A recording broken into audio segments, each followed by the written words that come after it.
Sean, a wee while since we spoke. How's training been this week? Yeah, good. Obviously we had the game against Falkirk last week and then managed to get the players back in on Monday, and it's been a good week, so we're all looking forward to tomorrow. Also, the last time we spoke it was at Ayr and there was a bit of a virus affecting the squad. Ewan Murray and Charlie Fox ill at the game. Has that cleared up? Yeah, so when we came back on the Monday we had actually about 7 or 8 boys that were feeling the effects of it, so again we made sure that they kind of stayed away, and we got a couple back on the Tuesday and then a couple stayed away again, so we wanted to make sure that nobody was bringing it back in the building, but everybody seems to be in a kind of full bill of health now, so now we're all ready to go and the virus is kind of cleared. We've had the deep clean. Not ideal, but maybe a blank weekend possibly helped in that regard. Yeah, obviously from my point of view, at the time when the official had cancelled the game, listen again, it is what it is. Do you know what I mean? If we've got international players, that's just the way it is.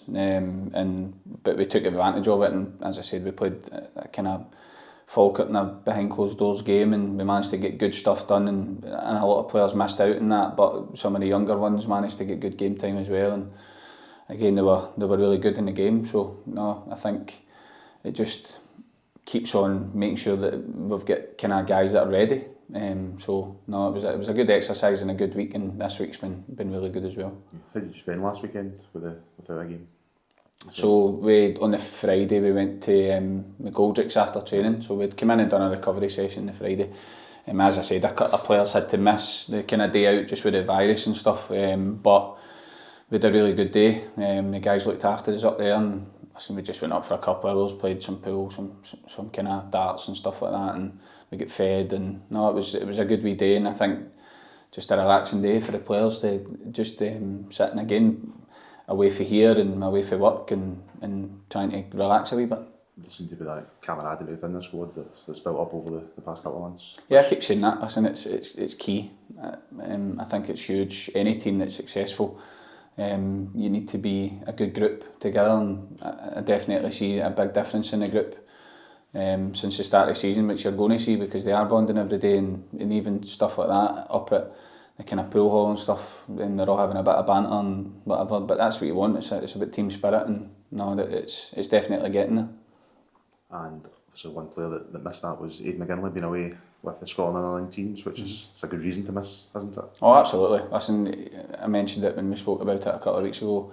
Young Aiden's got a lot of talent. He's obviously, I'd spoke to the guys at Scotland and they were delighted with how he was, not just on the pitch but also off the pitch, which reflects how good a kid he is and how he works here as well. He's a really good kid off the pitch as much as on the pitch. So again, he'll be back in our squad tomorrow, and if he gets an opportunity, then hopefully he takes it. But no, it was really, listen, the reports I got back were really good, and again, it's any recognition for any player's brilliant. So I keep mentioning that if you get anything at all, then it's really good for the club, not just the individual. Not quite on the national stage, with Carlo in the SPFL Team of the Week, and Matty Shields obviously been named Player of the Month this week. So it's individual recognition. Yeah, and do you know what? Deservedly so. Carlo and Shieldsy, again, the two of them have come in, and if I'm being honest, probably people were quite surprised that they were coming in. But I knew what I was getting. I knew the types of players they were. I knew the types of boys they were. And deservedly so. They got the recognition, and I mentioned that a few weeks ago. If you get any sort of recognition as a player, it means that we're doing things right in the building, not just obviously that individual, but players that are round about them, helping them, and obviously even the staff as well. Do you know what I mean? I keep saying it, if you're all in it together, that's how you get the recognition. I know I'd seen the St Johnstone's managers won the player, the kind of manager of the month and stuff like that, and their player Josh McPake's won the player of the month. That's recognition for how well they've done, and hopefully we can continue to get players in Team of the Week and more players of the month and stuff like that for these guys, because it's a fantastic achievement, but it's about the group as well. And the group you're taking in has Morton at home, which is a return back to the City Stadium after quite a while on the road as well. Mm-hmm. Looking forward to being back home. Yeah, listen, I say it all the time. The players really enjoy it, so they are getting back to Lesser. I was over yesterday actually in a meeting, and again, you love the surroundings that are there, and the pitch and the dressing rooms and the kind of just that feel-good factor about the place. That's one thing I did say when I came in. I wanted to make sure that at the end of the day it's our home and we look forward to it. So, no, we're all raring to go for tomorrow. Morton coming to town, difficult game. Absolutely. Listen, it's so cliche, I say it every week, but every game's difficult. But listen, Morton are a good side. I went to watch them last week against Wraith, and they were very unfortunate because, again, obviously they had a goal that I thought should have been a goal, and I think obviously Duguay and the rest of the players probably thought the same. But they're a tough nut to crack, and we need to make sure that we go about our business the proper way. And listen, you've got no damn right to win a game of football. You need to earn it. So we'll be going out to look to make sure that we do that. You've got a clean bill of health on the virus front. How are the injuries coming along? Grant Savoury back? Yeah, so Grant trained fully yesterday. He'll not be in the squad this week. It's too early. Again, I'm in dialogue with him all the time. Obviously, we're a physio department and a kind of sports science department, just making sure that we do things right by him. But also for me as well, that we put him in at the right time. Listen, Grant's a fantastic player, but we need to make sure that he's okay, and we work with him.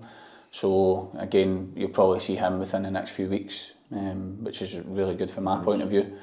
We've had a wee setback with Michael Ruth, so he's going to need an operation, which is a shame because he's obviously an integral part of what we wanted to do, but he's had such a good part at the start of the season as well. But listen, it's a setback, and hopefully within the next couple of months, etc., we'll get him back. And I always say that when a player goes out, then it's an opportunity for somebody else. But it's also when you get a player back of his calibre in probably a crucial time of the season, then it helps as well. Big Nico's the same. Big Nico, probably a few weeks, he'll be back in the training pitch as well. So the one I kind of feel for, if I'm being completely honest, is probably Zach Morton. Zach's been out all season, and obviously you get the injury in kind of pre-season, but it looks as if he's going to need another operation, which is a shame.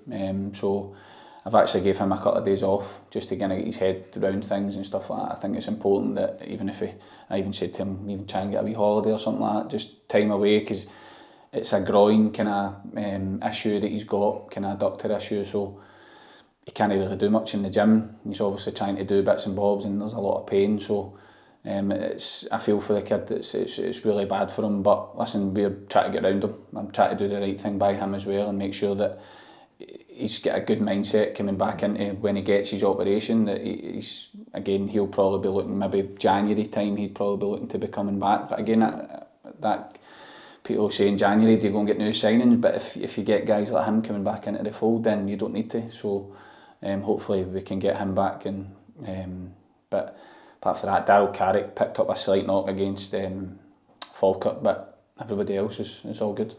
So hopefully it's just really a case of the guys who are able to go on the pitch, just doing business for the guys who are off it as well. Yeah, that's it. It's everybody rallying together. And I mentioned it last year when Grant was injured, and obviously Big Foxy was injured last year, but they were brilliant with the group. They were running about the group, they were pushing everybody, and again, if you look at the kind of physical condition that they two were in, been out injured, it's a really good environment for the young players to see as well, in terms of what they give us, that standard of when you're injured, you need to make sure you make the most of it.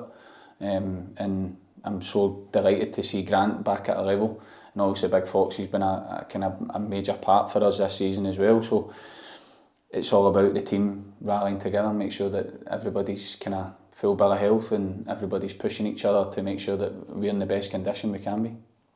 Good stuff. Thank you very much. Thank you.